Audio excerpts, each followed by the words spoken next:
சின்னைத்திரை சீரியல்களில் தொடர்ந்து நடித்துக்கொண்டே மிக குறுகிய காலத்திலேயே ரசிகர்களிடையே பெரும் வரவேற்பை பெற்றவர் நடிகை ரச்சிதா மகாலட்சுமி. நடிகர் தினேஷை காதலித்து பின்னர் திருமணம் செய்து கொண்ட ரச்சிதா கருத்து வேறுபாடுகள் காரணமாக அவரிடமிருந்து பிரிந்தார்.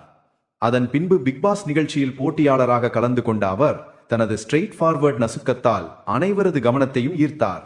தினேஷுடன் ஏற்பட்ட மனக்கசப்புகள் போலீஸ் நிலையம் வரை சென்று பெரும் பிரச்சனையாக மாறிய நிலையில் ரச்சிதா அதன் பின் சினிமா துறையில் கவனம் செலுத்த தொடங்கினார். தென்னிந்திய திரைப்படங்களில் நடித்து வருகிறார். சமீபத்தில் ஃபயர் படத்தில் நடித்த படுக்கையறை காட்சி பெரிய சர்ச்சையை ஏற்படுத்தியது.